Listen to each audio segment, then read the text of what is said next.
Qual a origem da água na Terra? A dúvida intriga cientistas e apaixonados pelos mistérios da formação do universo. Uma pesquisa recente chega a nova conclusão sobre a fonte da vida no nosso planeta. Segundo estudo publicado na revista Nature, a água pode ter surgido da interação entre a atmosfera, rica em hidrogênio, e os oceanos de magma, que existiam no início da formação da Terra. As descobertas ao longo de décadas sobre os exoplanetas que ficam fora do nosso sistema solar ajudaram a entender que planetas recém-formados têm uma atmosfera muito rica em hidrogênio molecular, o H2, durante os primeiros milhões de anos. Quando a Terra ainda era embrionária, as interações entre o magma, massa de rochas derretidas e a atmosfera de hidrogênio teriam dado origem à água, que cobre cerca de 70% da superfície da Terra. Enigmas de um cosmo ainda desconhecido. Está no ar o Repórter Eco, com informações sobre uma especiaria famosa, um estudo sobre a Mata Atlântica e a arte fotográfica da Amazônia.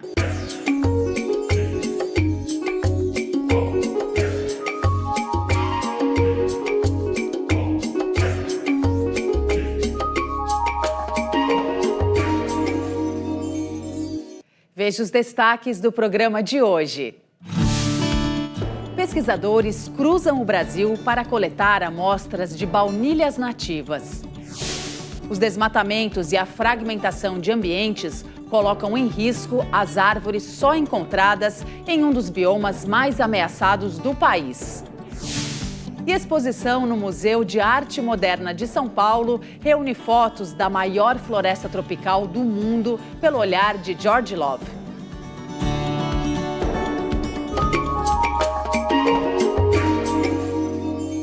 A baunilha é uma das especiarias mais apreciadas e valorizadas na gastronomia e na perfumaria.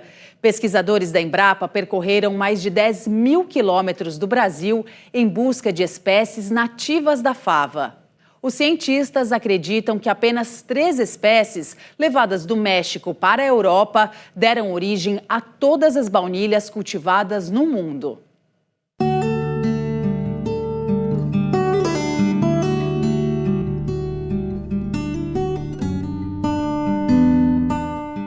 Ela caiu no gosto dos brasileiros há muito tempo. Biscoitos, sorvetes, cosméticos. A baunilha é protagonista de uma série de produtos. O que pouca gente sabe é que boa parte da baunilha consumida por aqui não vem de plantas nativas, embora o Brasil tenha o maior número de espécies.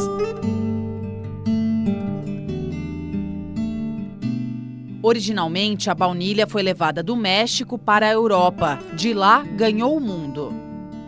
A baunilha, ela é uma orquídea, muitas pessoas não sabem, mas ela é uma orquídea, mas não é uma orquídea dessas que a gente tem em casa, ela é um cipó. Na verdade, ela vai crescendo pelo chão da floresta e quando ela encontra uma árvore, ela sobe e se vai, né?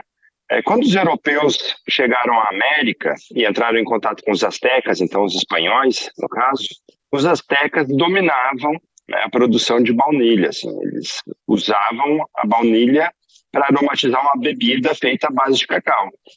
E os espanhóis levaram a baunilha para a Espanha, né, e de lá ela passou para o resto da Europa e para o Pacífico, onde atualmente é amplamente cultivado, né? 95% da baunilha produzida hoje no mundo, ela vem dessa espécie mexicana, que é a Vanilla planifolia. A baunilha é de fácil reprodução. Poucas mudas dão origem a muitas outras. Por isso, há pouca variedade de espécies cultivadas. A base genética dela, o número de indivíduos que deu origem a essa coleção cultivada no mundo hoje, é muito estreita. Estima-se que cerca de 3 indivíduos levados do México para a Europa são a base de toda a baunilha cultivada no mundo. Em busca de espécies de baunilhas nativas do Brasil, 3 expedições científicas realizadas pela Embrapa Cerrados entre 2022 e 2023 percorreram mais de 10.000 quilômetros pelo Cerrado, Mata Atlântica e Amazônia, nos estados do Mato Grosso, Bahia e Pará. O objetivo foi coletar diferentes plantas aromáticas que farão parte de um banco de material genético de baunilhas. Foram encontradas cerca de 60 espécies nativas, elevando o número de exemplares armazenados no banco de 70 para 130. O Brasil tem espécies endêmicas, nós temos material endêmico ali, mas a maioria das espécies ocorre em outros países também que fazem fronteira com o Brasil.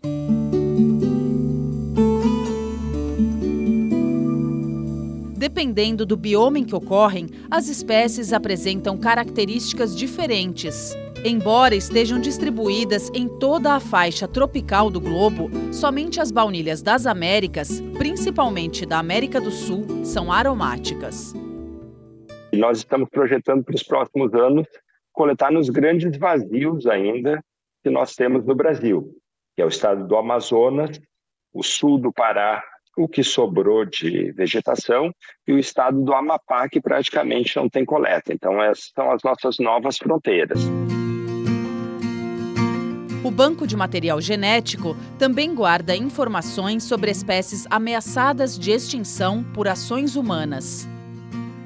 A gente sabe que aquelas populações estão sob uma pressão muito grande por uso de área. Então, áreas que são florestas e dão lugar a plantações. Muitas dessas plantas, num futuro não muito distante, vão ser registros históricos de uma flora que não existe mais. E as baunilhas, elas são muito sensíveis, especialmente ao fogo. Então, mesmo que a floresta fique em pé, se o fogo passar por dentro dela, as baunilhas sentem demais. Apesar de não ter tradição no cultivo de baunilhas, a diversidade de espécies nativas do Brasil revela um mercado potencial, capaz de gerar renda para pequenos agricultores e incentivar produtos sustentáveis. Se a vanilina, que é esse composto aromático que dá aquele cheiro do sorvete de creme, ela foi sintetizada, quando a gente vai no mercado e compra, vê um frasquinho, essência de baunilha aquilo não tem absolutamente nada, porque ela é uma essência sintética. A maioria delas vem de petróleo, mas pode vir de outras fontes orgânicas. Para organizar a cadeia produtiva, foi elaborada também uma cartilha. A ideia é estimular a cultura de baunilhas nativas no país e valorizar a biodiversidade brasileira. A gente não tem bibliografia nenhuma para o produtor que tenha interesse.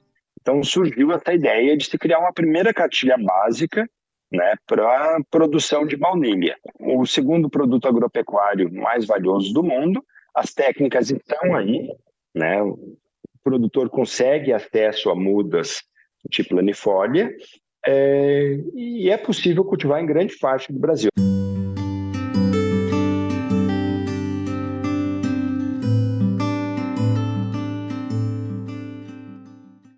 Agora, vamos às notícias socioambientais que tiveram destaque.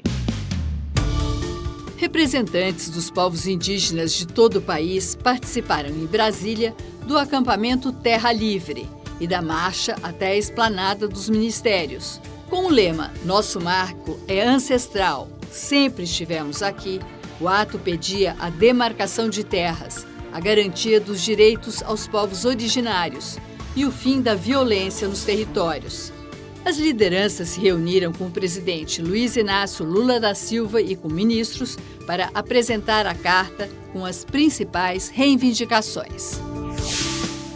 O ISA, Instituto Socioambiental, completou em 22 de abril 30 anos de luta em defesa dos direitos dos povos indígenas e das comunidades tradicionais.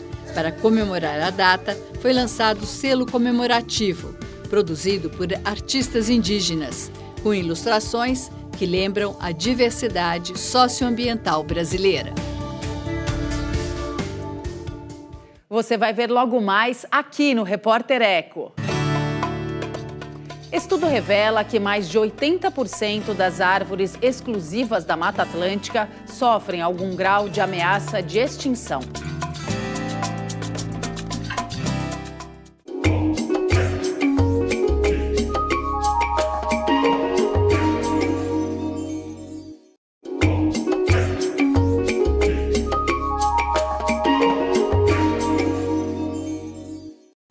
A Mata Atlântica é uma das florestas mais ricas em biodiversidade e também uma das mais ameaçadas do mundo. Cerca de 80% das mais de 2.000 espécies de árvores que só ocorrem no bioma sofrem risco de extinção. É o que mostra um estudo realizado por pesquisadores brasileiros com participação do Museu de História Natural da Holanda e apoio da FAPESP.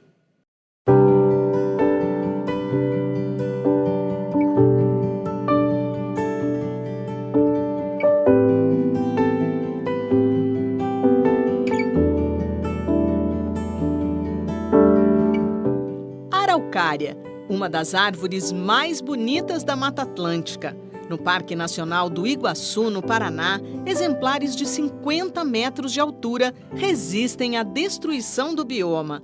Hoje, resta menos de 1/5 da vegetação original. Na lista vermelha das espécies da flora brasileira ameaçadas de extinção, a araucária está classificada na categoria em perigo, assim como a erva mate, que na floresta cresce à sombra de outras árvores, e a palmeira jussara, que foi muito explorada por causa do palmito usado na culinária. As populações silvestres das três registram queda de pelo menos 50%.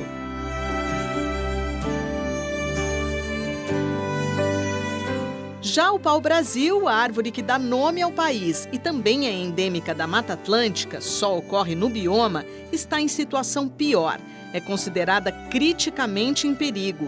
Cientistas estimam que 84% dos exemplares sumiram da floresta nas últimas 3 gerações. –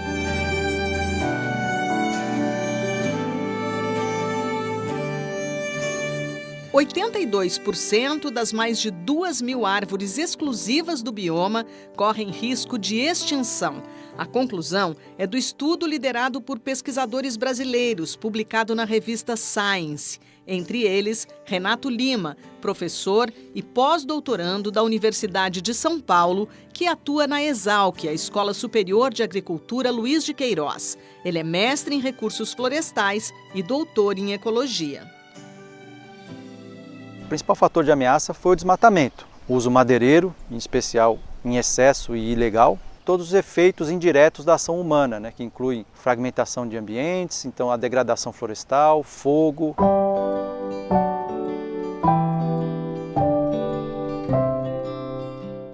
É a primeira vez que quase 5.000 espécies de árvores da Mata Atlântica, incluindo aquelas que não são exclusivas do bioma porque ocorrem em outras regiões naturais, são avaliadas segundo o grau de ameaça, seguindo vários critérios da IUCN, a União Internacional para a Conservação da Natureza. Essa instituição é a maior referência no mundo quando se fala em lista de espécies ameaçadas de extinção.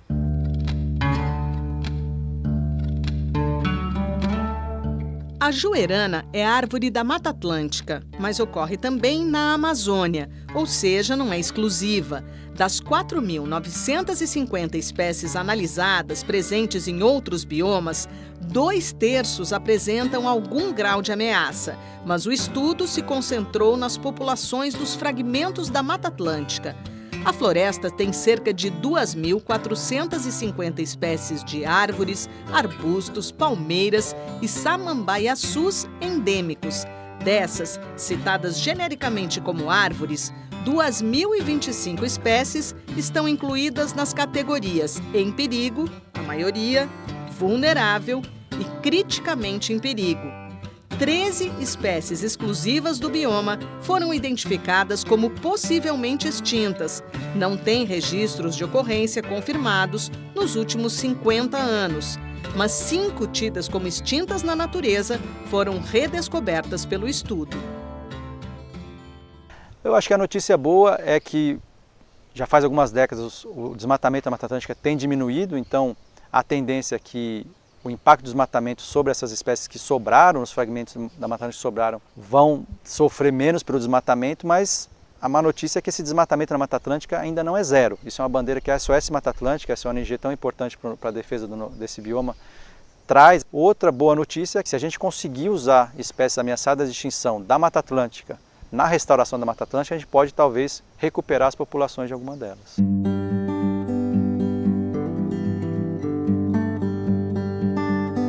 Os pesquisadores não analisaram dados relacionados às mudanças climáticas, o que indica que a situação pode ser pior.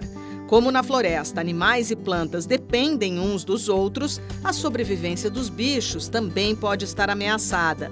As árvores servem de abrigo e fornecem alimento para espécies de mamíferos, peixes e aves. Tem implicação não só para a fauna, e também para outras espécies de plantas que dependem de árvores para suporte. Então a gente pode pensar em orquídeas e bromélias, lianas e cipós. E além disso, essas árvores em conjunto que formam a Mata Atlântica têm todos os serviços ecossistêmicos que elas provêm em conjunto, né? Regulação de água, regulação de clima, ciclagem de nutrientes, matéria orgânica no solo. Para chegar a essas conclusões, foram fundamentais as consultas a herbários, que armazenam coleções de exemplares de plantas coletadas por cientistas. A consulta virtual é mais frequente. Foram analisados mais de 3 milhões de registros, incluindo os de inventários florestais. Que dão, além da informação se a espécie ocorre lá ou não, quantos indivíduos de cada espécie tem naquela área. E com isso a gente consegue estimar o tamanho populacional delas e aplicar todos os critérios da IUCN. O estudo multidisciplinar, com participação de instituições como o Museu de História Natural da Holanda e o Centro Nacional de Conservação da Flora do Jardim Botânico do Rio de Janeiro, teve apoio da FAPESP, a Fundação de Amparo à Pesquisa de São Paulo. O objetivo é conservar a biodiversidade da Mata Atlântica. Para a gente poder tomar medidas para evitar que centenas aí de espécies da Mata Atlântica sejam extintas nas próximas décadas. E a gente já está estudando maneiras de como fazer isso, para não só para outros biomas, né, para incluir Cerrado, Amazônia, o mesmo procedimento para fazer avaliações na escala do bioma inteiro, e também pode ser usado na Mata Atlântica para outras formas de vidas, para orquídeas e bromélias, para ervas e outros grupos de plantas dentro do mesmo bioma.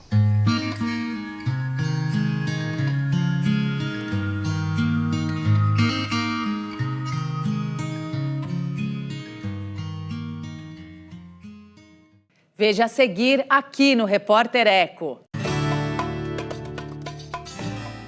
As imagens da Amazônia, feitas pelo fotógrafo George Love, estão na retrospectiva promovida pelo Museu de Arte Moderna de São Paulo.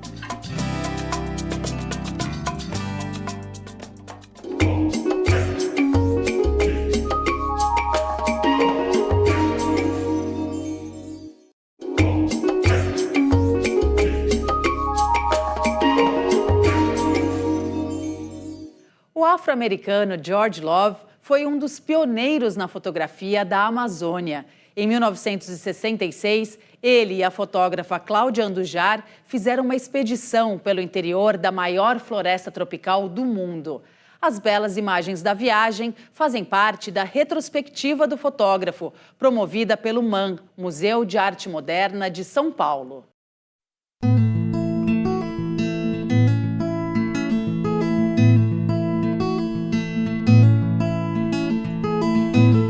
Uma Amazônia imaginada, vista do alto, recriada com muita cor, marca a fotografia de George Love, afro-americano que teve forte ligação com o Brasil a partir dos anos 60.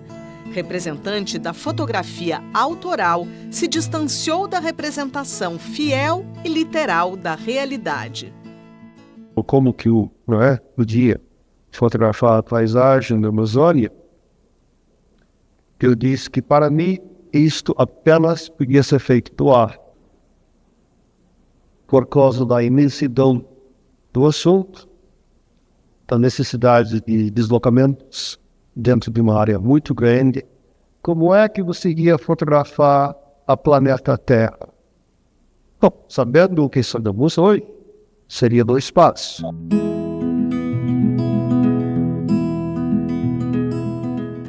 O George optou por mostrar imagens que representavam a atmosfera da Amazônia, aquela sensação que você tem. É um trabalho do fotógrafo de se encantar com uma coisa e tentar fazer o desafio de que as imagens encantem o público da mesma forma. O fotógrafo Zé Deboni é curador da exposição George Love Além do Tempo, primeira grande retrospectiva do artista, em exibição no MAM, o Museu de Arte Moderna de São Paulo. Durante anos, o pesquisador mergulhou neste acervo para realizar a mostra, que também inclui objetos como câmeras e lentes semelhantes às usadas para produzir as fotografias e diários de campo das viagens. A primeira exposição da galeria foi do George Love e ficamos amigos desde aquela época. Eu conservei muito material dele desde aquela época e depois, no final da vida dele, ele entrega o arquivo dele para mim, justamente para fazer uma coisa como essa exposição.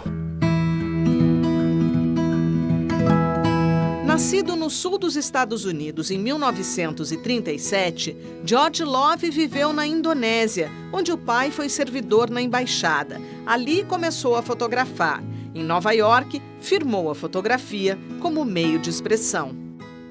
Pioneiro na fotografia na Amazônia, George Love se uniu à fotógrafa Cláudia Andujar em janeiro de 66 para fazer uma expedição que começou por Belém do Pará. Era o início de uma relação com a maior floresta tropical do mundo, uma relação que durou a vida toda.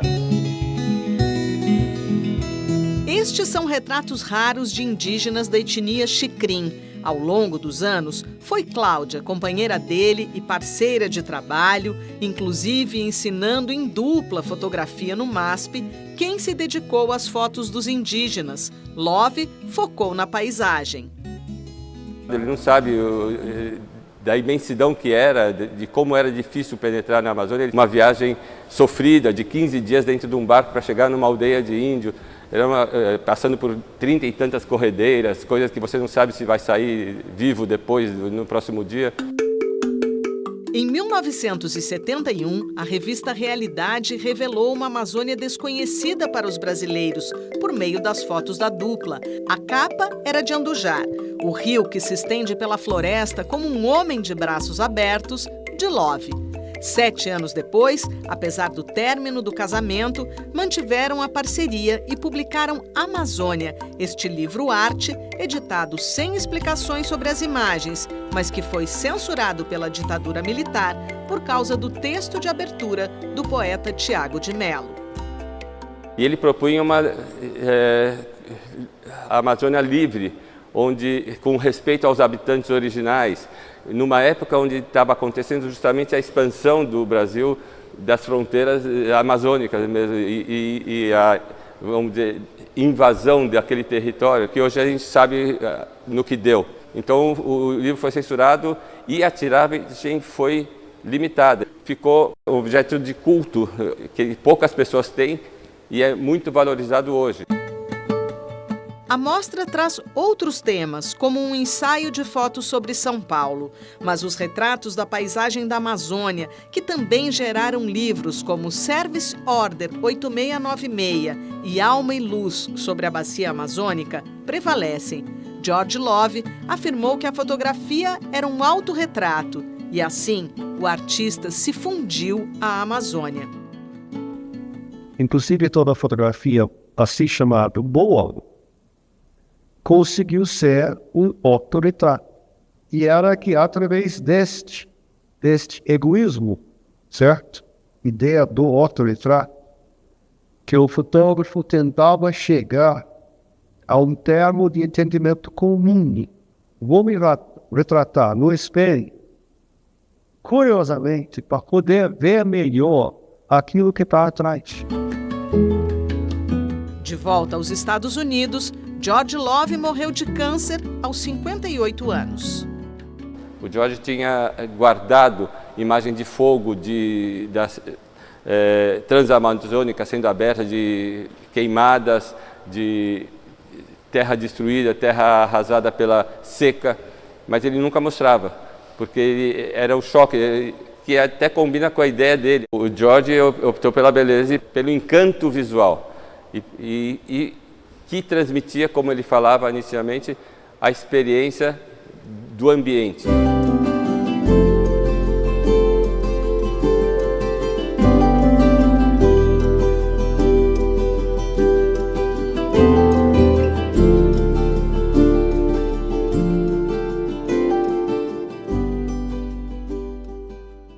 Por hoje é só. No próximo Repórter Eco, você acompanha mais projetos, ações e pesquisas por um mundo melhor para todas as formas de vida na Terra. Até lá!